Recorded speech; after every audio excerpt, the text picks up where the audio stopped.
Todas nuestras células, absolutamente todas, tienen capacidad de regeneración, pero los hepatocitos, las células del hígado, al ser las células nutrientes, tienen una muy especial capacidad de regeneración. Hay personas a las que les han extirpado el 75% de su hígado, y con ese 25% que les queda, el hígado, nutriéndolo adecuadamente, en unas cuantas semanas recupera su tamaño normal. Por lo tanto, el trabajo de nuestro hígado entonces va a depender de lo que nosotros le administremos. Y un alimento está formado por 6 componentes, que son grasas, carbohidratos, proteínas, minerales, vitaminas y agua. Estos 6 componentes son los que exclusivamente nuestro organismo requiere para su trabajo, no necesita de más. De manera tal que si nosotros nutrimos correctamente al hígado, nuestro organismo va a estar trabajando perfectamente. De estos 6 componentes, a los 3 primeros, grasas, carbohidratos y proteínas, se les llama componentes básicos, porque el hígado siempre va a necesitar de estos 3 para su trabajo. Toda esa bioquímica el hígado la va a desarrollar en base a estos 3 componentes. A los 3 segundos, minerales, vitaminas y agua. Su función químicamente hablando es catalizadora, o sea que ellos van a ayudar a los 3 primeros.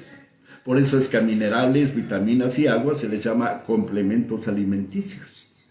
¿Qué función desempeñan los componentes básicos en nuestro organismo para que se les denomine de esta manera? Bueno, pues en el caso de las grasas, cuando ingerimos grasas, estas se van desdoblando hasta convertirse en ácidos grasos y glicéridos. De esa manera es como atraviesan la pared intestinal y una parte de estos ácidos grasos y glicéridos se dirige hacia el hígado. La otra parte, la mayor, se va a través del sistema linfático para ir a formar parte del tejido adiposo. El tejido adiposo es la capa de grasa que protege a nuestros huesos y músculos. Ese mismo tejido adiposo nos sirve como aislante térmico para soportar las variaciones de temperatura del ambiente. Finalmente, esa capa de grasa nos sirve como fuente de reservas. Cuando no ingerimos alimento en varios días, nuestro organismo recurre a estas reservas de grasa y las transporta hacia el hígado. Y el hígado, a partir de las grasas nada más, él puede fabricar a los carbohidratos y las proteínas, partiendo exclusivamente de las grasas. Esta función el hígado la puede llevar a cabo debido a que grasas, carbohidratos y proteínas están formados por elementos químicos en común. Todos ellos están formados por carbón, hidrógeno y oxígeno en diferentes proporciones, pero esta es la característica química de los 3. La diferencia la hacen las proteínas, las cuales además de carbón, hidrógeno y oxígeno, tienen nitrógeno, que es la principal característica, y unas cuantas tienen azufre y fósforo. A estos 6 elementos químicos se les llama biogenésicos o elementos químicos de la vida, porque estos 6 elementos los vamos a encontrar en todos los seres vivos, animales y vegetales. Nuestra composición químicamente hablando, el 64% de nuestro peso corporal es oxígeno, el 18% es carbón, el 10% es hidrógeno, el 3% es nitrógeno y el 5% restante son minerales. Esa es nuestra composición químicamente hablando. Es por esta razón que el hígado, al ser el laboratorio, a partir de las grasas él puede fabricar a los carbohidratos y las proteínas. Por esta misma razón es que hay personas que pueden hacer una huelga de hambre y durar muchos días sin ingerir alimentos. Ahí el que está haciendo todo el trabajo es el hígado, que está recurriendo a las reservas de grasa. Y gracias a la actividad del hígado es que esta persona puede sobrevivir muchos días sin ingerir alimentos. En el caso de los carbohidratos o hidratos de carbono, que es lo mismo, pues estos son los almidones y azúcares que ingerimos de diversas maneras. Almidones que ingerimos en forma de harinas y de pastas. La tortilla, el pan son ejemplos de almidones. Azúcares como el de la caña, la fruta, la leche o la miel. Todos estos son los llamados carbohidratos. Cuando los ingerimos, también estos se van desdoblando, hasta convertirse en el azúcar más sencillo de todos, que es la glucosa. Como glucosa llegan al intestino, atraviesan la pared intestinal y llegan al hígado. Y el hígado almacena la glucosa en forma de glucógeno, y el hígado se encarga de suministrarla a través del torrente sanguíneo, para que esa glucosa vaya y penetre en cada una de nuestras células. Al penetrar la glucosa a nuestras células se va a combinar con el oxígeno de los glóbulos rojos, y la combinación de glucosa y oxígeno va a producir una reacción de combustión en nuestro organismo, donde se va a desprender dióxido de carbono, agua y energía. Esa energía que se desprende de esta reacción, pues es la que precisamente nos mantiene en movimiento. Todo el trabajo que podemos desarrollar es gracias a la energía que se desprende de esta reacción. O sea que los carbohidratos son el combustible para nuestro organismo. Por otra parte, en el caso de las proteínas, pues las proteínas son la vida.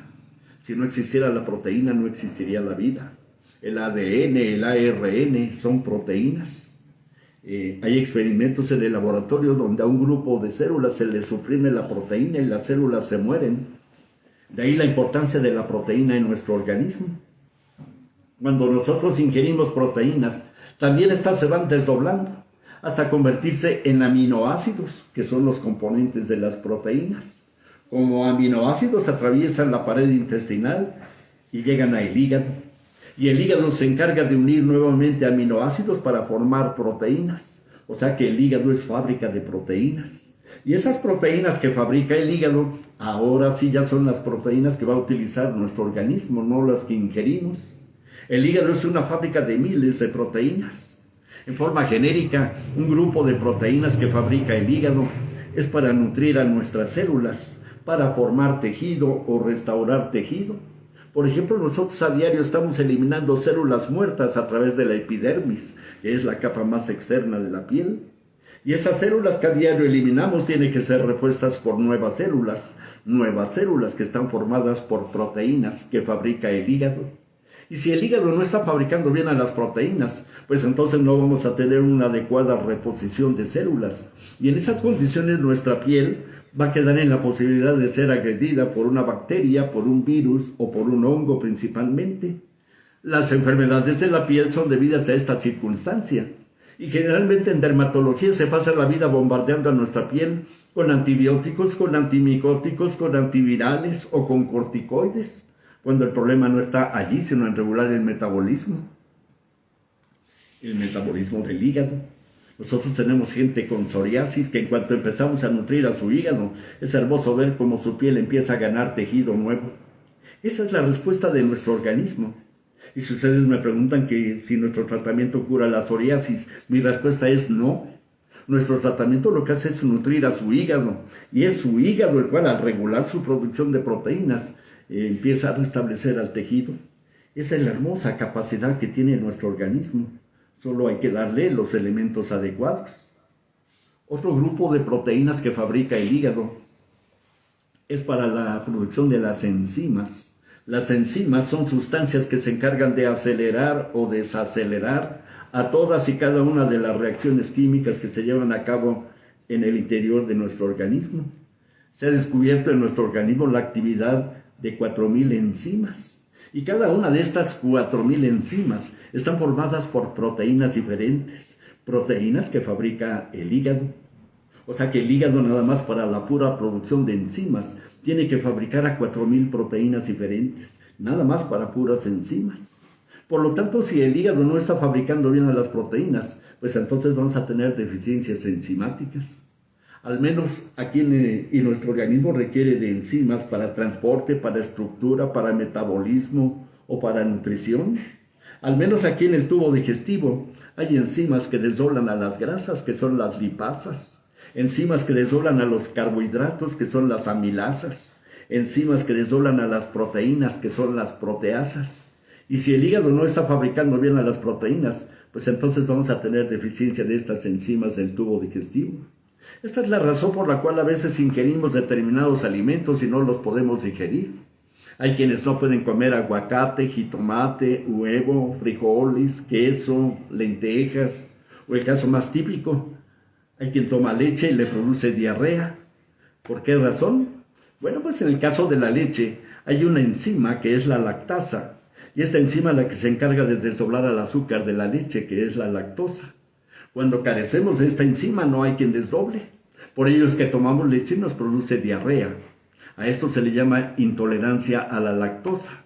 Bueno, este es un ejemplo de una falla enzimática. Imagínense que son 4.000 enzimas las que actúan en nuestro organismo. Pues de ahí la importancia de que el hígado esté fabricando bien a las proteínas. De ahí la importancia de la nutrición. Otro grupo de proteínas que fabrica el hígado es para estimular a la médula ósea. La médula ósea, lo que conocemos comúnmente como el tuétano de los huesos. Nuestra médula es más grande en los huesos más largos. Nuestra médula tiene una serie de células llamadas pluripotentes o células madre. Un grupo de estas células se encarga del proceso de eritropoyesis, la producción de los eritrocitos o glóbulos rojos. Otro grupo de estas células se encarga del proceso de leucopoyesis, la producción de los leucocitos o glóbulos blancos. Y otro grupo de estas células se encarga del proceso de producción de trombocitos o plaquetas, que son las que nos dan la coagulación de la sangre. Pero para que estas células de la médula puedan realizar correctamente estos procesos, es necesario que el hígado esté fabricando bien a las proteínas para estimular a estas células de la médula. Y si el hígado no está fabricando bien a las proteínas, pues entonces vamos a tener deficiencia de estas deficiencia en la producción de glóbulos rojos, de glóbulos blancos y de plaquetas. Esto en primera instancia nos puede llevar a una anemia, pero en casos más severos hasta una trombocitopenia o una leucemia. Hay personas con leucemia a las que incluso les hacen el trasplante de médula. Pero de todos modos, si el hígado no está fabricando bien a las proteínas para estimular a la nueva médula, de nada va a servir el trasplante. Nosotros recibimos gente a la que ya le hicieron un trasplante, 2 trasplantes y no han logrado estabilizarles. Pero en cuanto empezamos a nutrir a su hígado, es hermoso ver cómo en el laboratorio empiezan a regularse los niveles de glóbulos rojos, de glóbulos blancos y de plaquetas. Esa es la hermosa capacidad que tiene nuestro organismo. Nuevamente, si ustedes me preguntan que si nuestro tratamiento cura la leucemia, mi respuesta es no. Nuestro tratamiento lo que hace es nutrir a su hígado, y es su hígado el cual, al regular su producción de proteínas, pone a trabajar esas células de la médula, que dejen de florear, que se pongan a trabajar. Y miren que tenemos gente recuperada de trombocitopenia, de leucemia, pero esa es la hermosa capacidad que tiene nuestro organismo. Solo hay que darle los elementos adecuados. Otro grupo de proteínas que fabrica el hígado es para estimular al sistema inmunológico. El sistema inmunológico es todo un ejército de células que nuestro organismo tiene dispuesto para defendernos. Nosotros ya venimos provistos con un programa de defensas, no estamos hechos al ahí se va. Nuestro organismo puede ser agredido por un microorganismo, que puede ser virus, bacteria, protozoo, alga u hongo. Y siempre que nuestro organismo es agredido por cualquiera de estos microorganismos, al agresor se le llama antígeno. Siempre que hay la presencia de un antígeno, nuestro organismo tiene a todo un ejército de células dispuesto para defendernos. Allí en nuestro torrente sanguíneo hay células que andan patrullando. Son los leucocitos que produce la médula ósea en sus 3 formas: basófilos, eosinófilos y neutrófilos. Estos andan patrullando todo el torrente sanguíneo. En cuanto detectan algún agresor, van sobre de él y se lo engullen, se lo comen. A este proceso se le llama fagocitosis, pero a veces resulta que el agresor es más fuerte que los leucocitos y los vence. Si los leucocitos fueran vencidos, enseguida salen otras células más fuertes, que son los monocitos. Y si estos monocitos también fueran vencidos, salen otras células más fuertes, que son los linfocitos B. Estos linfocitos B también fueron creados en la médula, pero se fueron a especializar a los ganglios. Tenemos ganglios en esta zona, en las axilas, en las ingles. Estos linfocitos B son los responsables de la producción de los anticuerpos. O sea que ellos identifican al agresor, lo codifican y crean el anticuerpo específico para ese agresor. Y si aún estos linfocitos B, con todo y sus anticuerpos, también fueran vencidos, pues todavía salen otras células más fuertes que ellos, que son los linfocitos T. Estos linfocitos T también fueron creados en la médula, pero se fueron a especializar a el timo. Es una glándula que se encuentra a la altura del esternón. Estos linfocitos T son los responsables de la producción de las famosas células NK, las natural killer, las células asesinas. Estos linfocitos T solamente salen en casos muy especiales, una vez que ya fueron vencidas todas las demás células. Ahora que si estos linfocitos T también fueran vencidos, pues entonces sí ya no hay quien nos defienda. Este es el caso del virus del SIDA. Tiene la característica de anular a los linfocitos T. Por ello es que una vez anulados los linfocitos T ya no hay quien defienda. Por esta razón el enfermo de SIDA llega a fallecer hasta por una simple gripe Su sistema inmunológico está totalmente aniquilado una vez que fueron anulados estos linfocitos T. Bueno, pues este ejército de células que les acabo de describir está dentro de nuestro organismo y son células formadas por proteínas que fabrica el hígado, lo cual significa que si el hígado está fabricando bien a las proteínas, pues entonces este ejército de células va a estar en pie de guerra. Y entonces nosotros no necesitamos de antibióticos, no necesitamos de antivirales, no necesitamos de vacunas, mucho menos necesitamos de quimioterapia ni de radiaciones. Nuestro organismo tiene la hermosa capacidad para recuperarnos, siempre y cuando el hígado esté fabricando bien a las proteínas. Pero si el hígado no está fabricando correctamente las proteínas, pues esta es la razón por la cual este ejército de células anda por la calle de la amargura. Por esta razón es que nuestro organismo es fácil y frecuentemente agredido. A veces nosotros mismos participamos en la afectación de este sistema inmunológico por esa cultura farmacéutica que nos han creado. Por ejemplo, ¿qué pasa cuando nos va a dar gripe? Pues que de inmediato le metemos la pastilla, el antigripal, el antihistamínico. ¿Y qué es lo que hacemos cuando le metemos la pastilla? Pues que cuando este ejército de células que les acabo de describir apenas se está empezando a preparar para la lucha, nosotros al meterle la pastilla le estamos diciendo a este ejército de células: no, ustedes sentaditos, ustedes no hagan nada, allí va la pastilla para que haga el trabajo de ustedes. ¿Qué vamos a hacer de este ejército de células? Pues que lo vamos a volver flojo, que lo vamos a atrofiar nosotros mismos. Si nosotros dejáramos que nos diera la gripe, estaríamos obligando a este ejército de células a producir el anticuerpo específico para ese virus. Y la próxima vez que ese virus quisiera atacarnos, nuestro organismo ya tendrá el anticuerpo para él. Pero como nunca lo dejamos, por ello es que siempre estamos dependiendo del medicamento. Bueno, y así conviene que dependamos del medicamento. El negocio más prolífero del planeta son los medicamentos. Nutran correctamente a su hígado y van a ver qué hermoso es ver trabajar este sistema inmunológico. Nútranlo debidamente y es hermoso ver la participación de nuestras células defendiéndonos. ¿Sí? Otro grupo de proteínas que fabrica el hígado es para la producción de los neurotransmisores. Los neurotransmisores juegan un papel muy importante en la actividad del sistema nervioso. Más adelante les voy a hablar acerca de ellos. Y otro grupo de proteínas que fabrica el hígado es para estimular a nuestras glándulas endocrinas. Nuestras glándulas endocrinas, que son la hipófisis, la epífisis, tiroides, paratiroides, el timo, las suprarrenales, el páncreas y las gónadas, o sea, las glándulas sexuales. Cada una de estas glándulas produce una serie de sustancias que son las hormonas, y las hormonas juegan un papel bien importante en la bioquímica del organismo. Bueno, pues todas las hormonas, absolutamente todas, son de origen proteico, o sea, provienen de las proteínas que fabrica el hígado, lo cual significa que si el hígado está fabricando bien a las proteínas, va a estar estimulando a cada una de nuestras glándulas para la producción de sus respectivas hormonas. Pero si el hígado no está fabricando bien a las proteínas, no va a estimular a nuestras glándulas y entonces vamos a tener deficiencias hormonales debidas al mal metabolismo del hígado. ¿Qué significa el mal metabolismo del hígado? Bueno, pues ya hace un momento les comenté que las proteínas que ingerimos se van desdoblando hasta convertirse en aminoácidos, que de esa manera atraviesan la pared intestinal y llegan al hígado, y que el hígado se encarga de unir nuevamente aminoácidos para formar proteínas. Y que esas proteínas que fabrica el hígado, ahora sí ya son las proteínas que va a utilizar nuestro organismo, no las que ingerimos. El hígado es una fábrica de miles de proteínas, ya se los decía.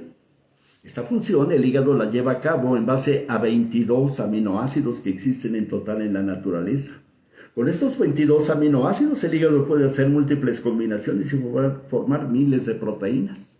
De estos 22 aminoácidos, el hígado es tan fabuloso que tiene la capacidad de sintetizar, o sea, de fabricar a 14 de estos 22 aminoácidos.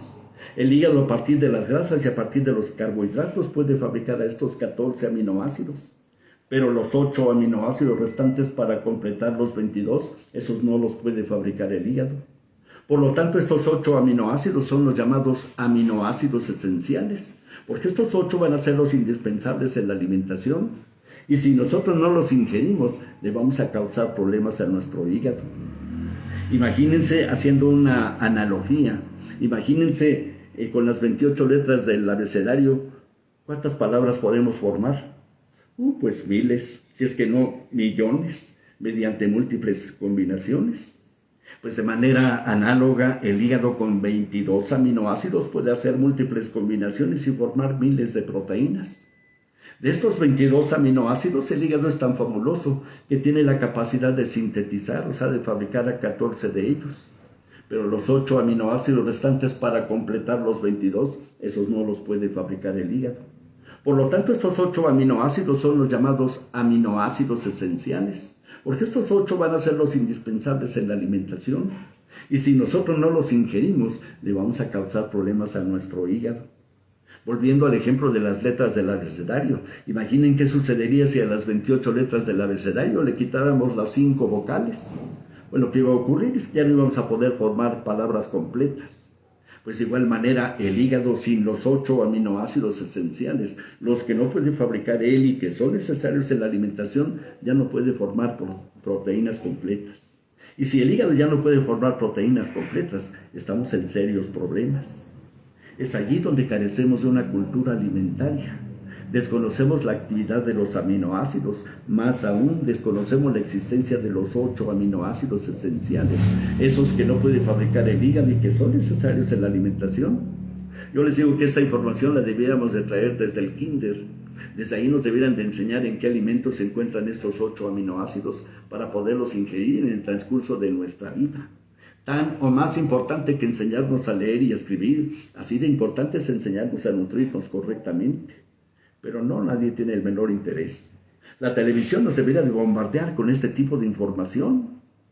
No, la televisión, por el contrario, es la que nos ha distorsionado lo que es un verdadero alimento. Pues porque a la televisión lo que le interesa es su negocio, lo que menos le interesa es nutrirnos.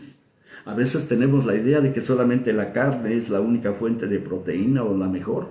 Hay gente que si no come carne, no come. Yo les digo que ni es la única ni es la mejor. Quizá en su tiempo lo fue, pero hoy la forma en que se hace crecer al ganado a base de clenbuterol, la forma en que se hace crecer a las aves a base de hormonas, pues todo eso es lo que nos comemos. Para nosotros una buena fuente de proteína natural son las leguminosas y las oleaginosas. No en balde estas se empezaron a cultivar hace 7,000 años. Ejemplo de estas leguminosas y oleaginosas, el haba, el alberjón, el garbanzo, la soya, la lenteja, el amaranto, el cacahuate, la nuez, el frijol, el chícharo, el ajonjolí, el trigo, el alpiste, la almendra, la avellana, la quinoa. Todas estas son una buena fuente de aminoácidos y varias de ellas tienen a los aminoácidos esenciales, a esos que no puede fabricar el hígado y que son necesarios en la alimentación. Desafortunadamente cada vez nos alejamos más de este tipo de alimentación, porque hoy en día estamos inmersos en una sociedad de consumo, donde nos están enseñando a comer sabroso sin importar si nutre o no. Hoy en día nosotros los adultos consumimos alimentos enlatados, embutidos. Eso nos da más caché, ¿no? Si nos ofrecen un plato de habas, nos hacemos como si ni los conociéramos. O nuestra expresión habas cuando era yo pobre. Pues más pobre es mi conocimiento y por ello estoy desperdiciando un verdadero platillo de proteína que muy bien le va a hacer al trabajo de mi hígado. Hoy en día ofrecerle un plato de habas a un joven es ofenderlo. Nos contestan que ese es alimento para nacos.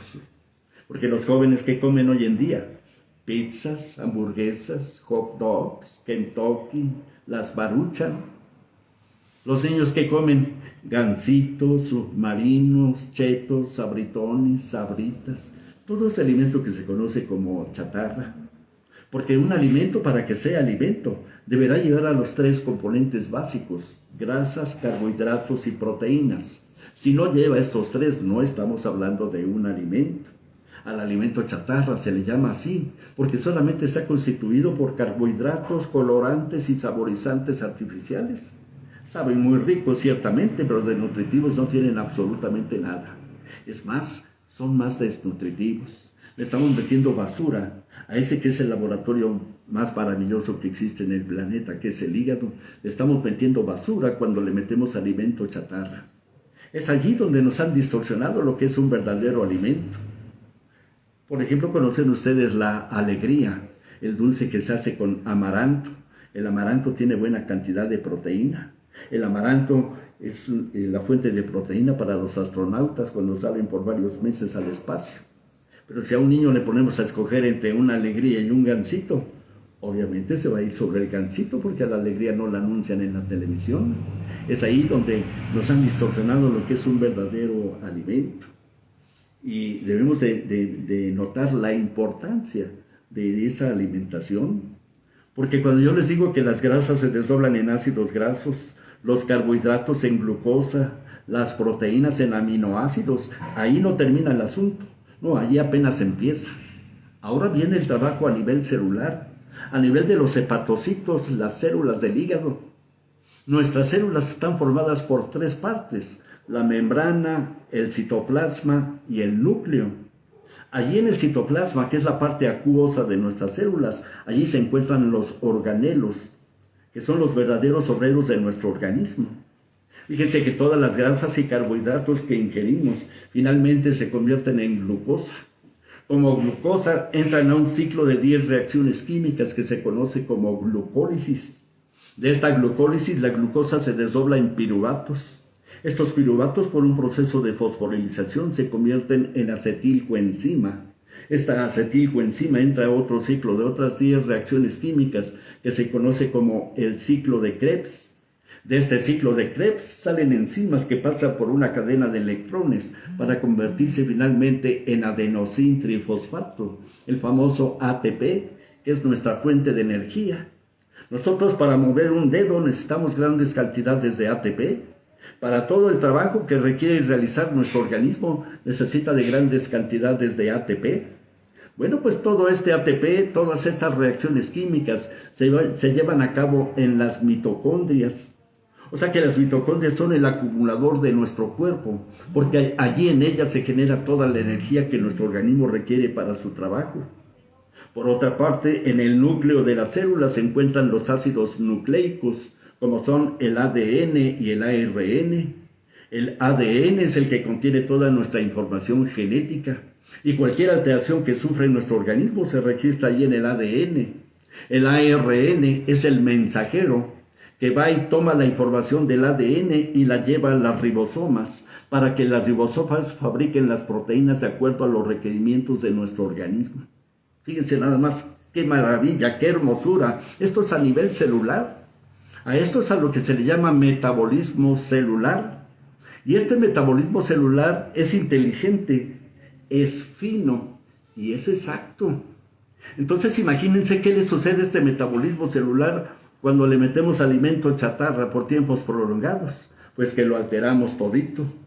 ¿Qué le sucede a este metabolismo celular cuando le metemos medicamentos por tiempos prolongados? El medicamento es muy bueno en periodos cortos. Un accidente, una hemorragia, un paro cardíaco, una lesión expuesta, una infección. Ahí es excelente el medicamento, ha salvado muchas vidas.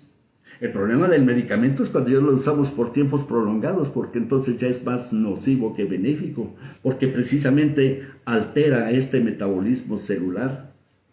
¿Qué le sucede a este metabolismo celular cuando le metemos alcohol en grandes cantidades? Pues que lo alteramos todito. Por ello yo les digo, si ustedes quieren gozar de buena salud, nutran correctamente a su hígado. Si ustedes no quieren depender de los medicamentos, nutran correctamente a su hígado. Si ustedes quieren que su organismo sea la mejor farmacia, que lo es, nutran correctamente a su hígado. Pero si ustedes no nutren debidamente a su hígado, van a afectar a su trabajo. Y si el hígado está mal, pues entonces va a estar mal el sistema nervioso, el sistema hormonal, el sistema digestivo, el sistema circulatorio, el sistema inmunológico. Todos esos sistemas van a estar mal si es que el hígado está mal. Es allí donde van a hacer su aparición las enfermedades. Ahora les voy a hablar de las enfermedades. Aquí van a identificar algunas de las enfermedades que conocen o que incluso padecen. Comenzaré por el sistema hormonal. La diabetes es una enfermedad del sistema hormonal. Hace un momento, ¿cómo se produce la diabetes? Bueno, pues hace un momento les comenté que todos los carbohidratos que ingerimos, que son almidones y azúcares, para llegar hasta el hígado se convierten en un solo azúcar, que es la glucosa. que el hígado almacena la glucosa y el hígado se encarga de suministrarla a través del torrente sanguíneo para que esa glucosa vaya y penetre en cada una de nuestras células. Al penetrar la glucosa en nuestras células se va a combinar con el oxígeno de los glóbulos rojos y la combinación de glucosa y oxígeno va a producir una reacción de combustión en nuestro organismo, donde se va a desprender dióxido de carbono, agua y energía. Esa energía que se desprende de esta reacción es la que nos mantiene en movimiento. Todo el trabajo que podemos desarrollar es gracias a la energía que se desprende de esta reacción. O sea que los carbohidratos son el combustible para nuestro organismo. Sin embargo, para que esa glucosa que viene en el torrente sanguíneo pueda penetrar a nuestras células, pues se va a necesitar de que alguien abra a las células. Ese alguien que va a abrir a las células es producido por la acción de dos hormonas y una enzima. Nuestro páncreas es una glándula que se dedica principalmente a producir jugos digestivos. El 95% de la actividad de nuestro páncreas se dedica a producir jugos digestivos. Y solamente el 5% de su actividad se encarga de producir dos tipos de hormonas. Imaginen ustedes que este es el páncreas. El páncreas tiene unas pequeñas islas que se conocen con ese nombre, los islotes de Langerhans. Estos islotes de Langerhans están formados por tres tipos de células, alfa, beta y gamma. Las células alfa producen una hormona que es el glucagón y las células beta producen otra hormona que es la insulina. Entre estas dos hormonas son las que se encargan de regular el suministro de glucosa hacia el torrente sanguíneo. Por ejemplo, cuando falta glucosa en el torrente sanguíneo, es el glucagón quien va y le toca al hígado y le dice, mándanos más glucosa que nos está haciendo falta allá adentro. A la inversa, cuando hay un exceso de glucosa en el torrente sanguíneo, es ahora la insulina la que va y le dice al hígado, espérate, ya no nos mandes más glucosa, ya tenemos suficiente. Este es un proceso químico, pero ahorita no estamos en una clase de química, en palabras llanas, así es. Pero además la insulina se encarga de activar a una enzima que es la glucoquinasa. Esta enzima es la que va a abrir a las células para que la glucosa que viene en el torrente sanguíneo pueda penetrar a ellas. Pero si el páncreas no está produciendo insulina adecuadamente, ¿por qué no la está produciendo? Pues porque el hígado, dentro de las miles de proteínas que él fabrica, hay una proteína específica que es para ir a estimular a esas células beta de los islotes de Langerhans del páncreas para que produzcan la insulina. Y si el hígado no está fabricando bien a esta proteína, no está estimulando estas células beta, entonces vamos a empezar a tener deficiencia en la producción de insulina. Si hay deficiencia en la producción de insulina, no hay quien active esta enzima, esta glucoquinasa. No hay quien abra las células. En consecuencia, la glucosa va a estar pasando ahí en el torrente sanguíneo sin poder penetrar a nuestras células. Es cuando empieza a aumentar de concentración la glucosa en la sangre. Es cuando aparece la diabetes. Por esta razón, la persona con diabetes todo el tiempo anda con sueño, desganada, falta de energía. Porque como la glucosa no está penetrando a sus células, no se está combinando con el oxígeno de los glóbulos rojos y no está produciendo esa reacción de combustión donde se desprende energía. Incluso aunque le estén dando pastilla para su diabetes. Normalmente les dan tolbutamida, glibenclamida, metformina, glimepirida. Todas estas pastillas son los llamados antidiabéticos. La pastilla lo único que va a hacer es quemar al exceso de glucosa que hay en la sangre. Pero eso no nos va a curar porque ese no es el proceso. El proceso es lograr que la glucosa penetre en nuestras células y eso no lo logran las pastillas. Por esta razón la persona, aunque esté tomando la pastilla para su diabetes, de todos modos anda con sueño, desganada y falta de energía. La insulina que nos aplican va a ser lo mismo, quemar al exceso de glucosa que hay en la sangre, nada más que más rápido. Pero tampoco nos va a curar. Por esta misma razón hay personas que aunque estén tomando la pastilla para su diabetes, aunque le estén aplicando insulina, de todos modos andan con sueño, desganados y faltos de energía. Por ello se dice que la diabetes es incurable. Sí, si la seguimos tratando así, sí es incurable, porque el proceso no es quemar al exceso de glucosa. El proceso es lograr que la glucosa penetre a nuestras células. Y mientras las pastillas y la insulina no logren que la glucosa penetre a nuestras células, pues desde ese punto de vista sí es incurable la diabetes. Bueno, pues yo les digo que la diabetes sí es curable, pero es curable por nuestro propio organismo. Si ustedes nutren correctamente a su hígado, van a hacer que su hígado empiece a regular su producción de proteínas y empiece a fabricar esa proteína que no está fabricando, para que ponga a trabajar esas células beta de los islotes del Langerhans del páncreas, que dejen de flojar, que se pongan a trabajar. Para eso fueron creadas. Otra característica de la persona con diabetes es que tiene que estar orinando frecuentemente. Nuestra glándula hipófisis produce 9 hormonas. Una de ellas es la vasopresina. Esta vasopresina es una hormona que va a actuar en nuestros riñones como un antidiurético, o sea, es la que va a regular nuestra necesidad de orinar. Cuando andamos deficientes en la producción de vasopresina, ¿por qué andamos deficientes? Pues nuevamente porque el hígado no está fabricando bien a la proteína para estimular a nuestra hipófisis para la producción de esta vasopresina. Cuando andamos deficientes en la producción de esta hormona, no hay quien regule nuestra necesidad de orinar. Y entonces estamos orinando frecuentemente, a veces hasta sin control. A esta misma vasopresina es a la que se le atribuye la estimulación de la memoria. Cuando andamos deficientes en la producción de vasopresina, por ello se nos olvidan las cosas, nuestra capacidad de retención disminuye. Otra hormona que produce la hipófisis es la TSH, que es la hormona estimulante de la tiroides, para que a su vez la glándula tiroides produzca otras 3 hormonas, la T2, T3 y T4. La T2, que es la calcitolina, ella es quien fija el calcio en nuestros huesos. La T3, que es la triiodotironina, que fija el yodo.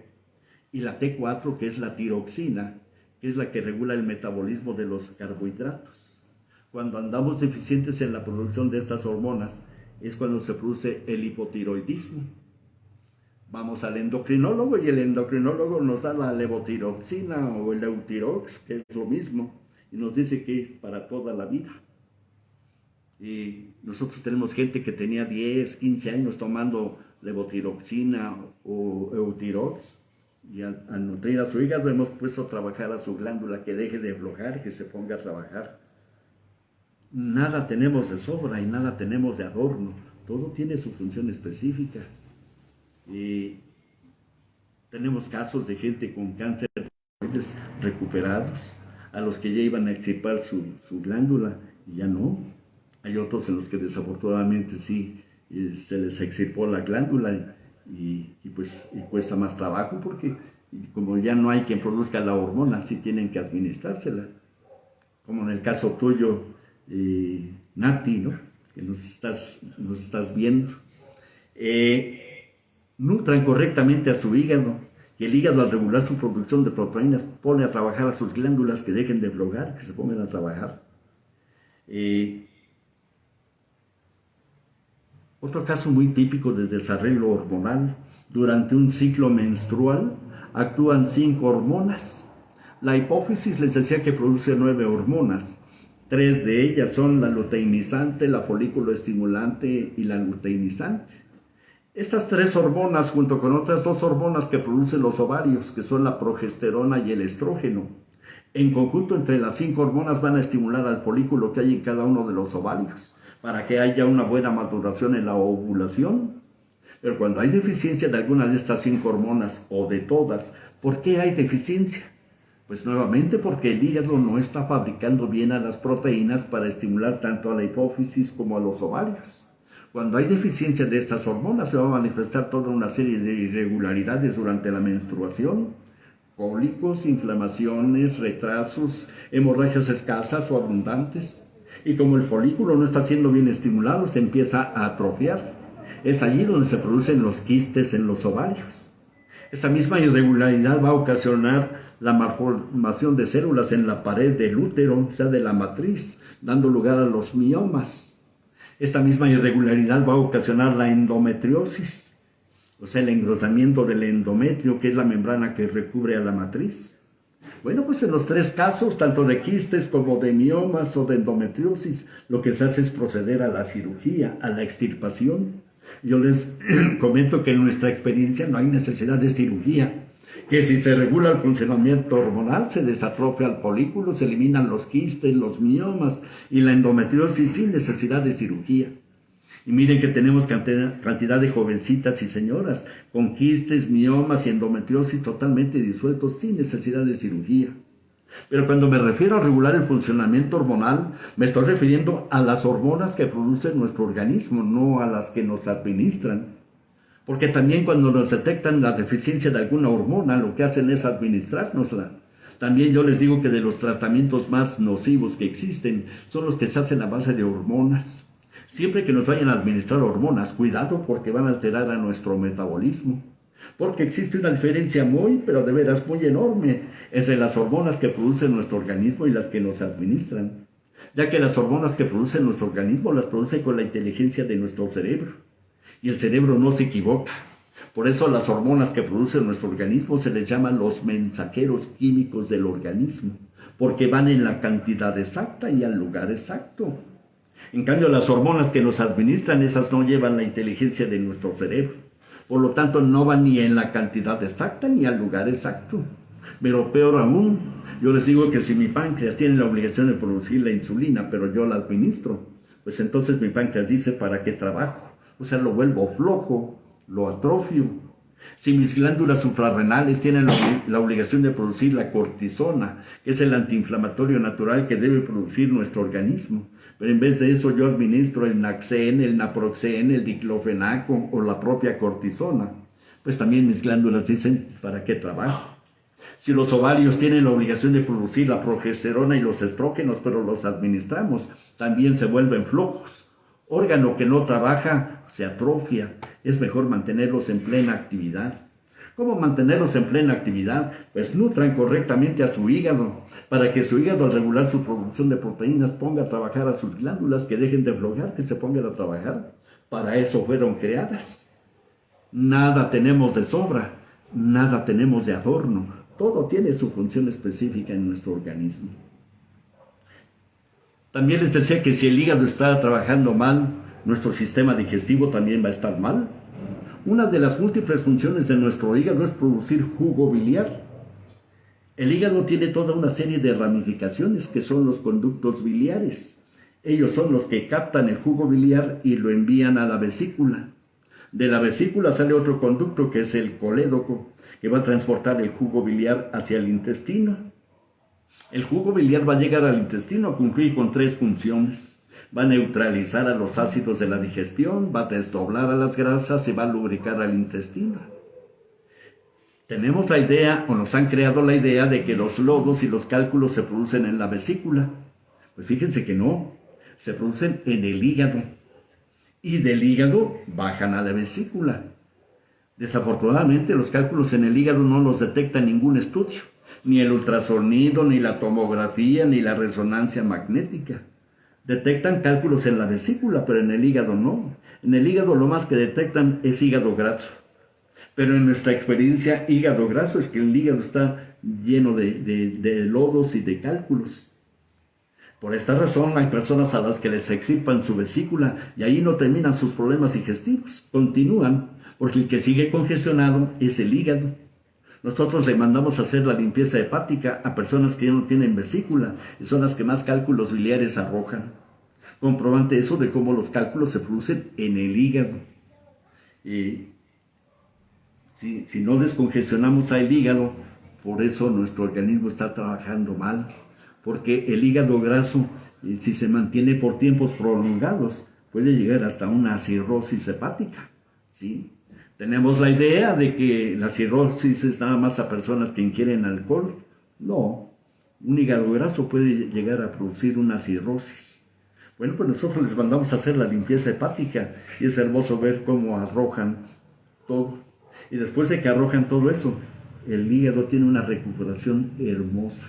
Y entonces el hígado empieza a poner orden en cada uno de los sistemas. Si el hígado está congestionado y no está llegando el jugo biliar al intestino, no hay quien neutralice los ácidos de la digestión, entonces se va a formar un estado de acidez permanente que va a ocasionar agruras, gastritis, úlcera, estreñimiento, hasta hemorroides.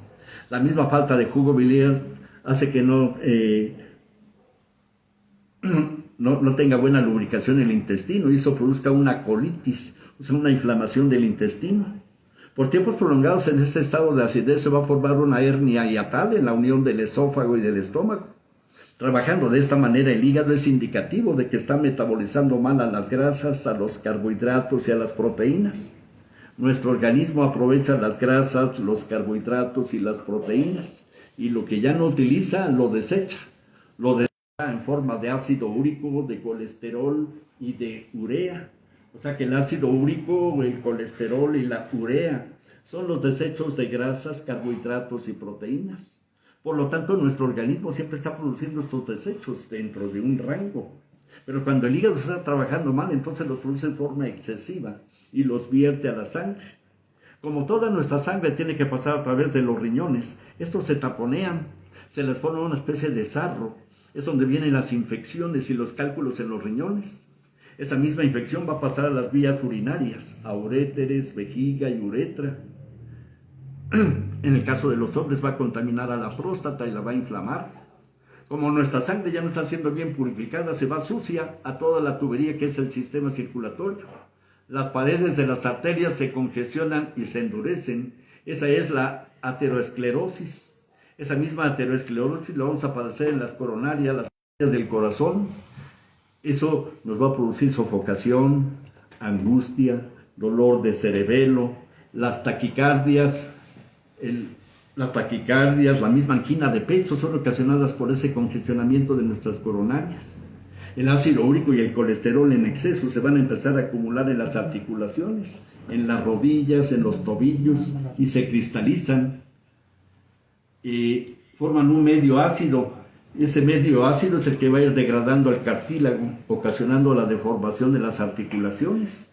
Allí se origina la artritis.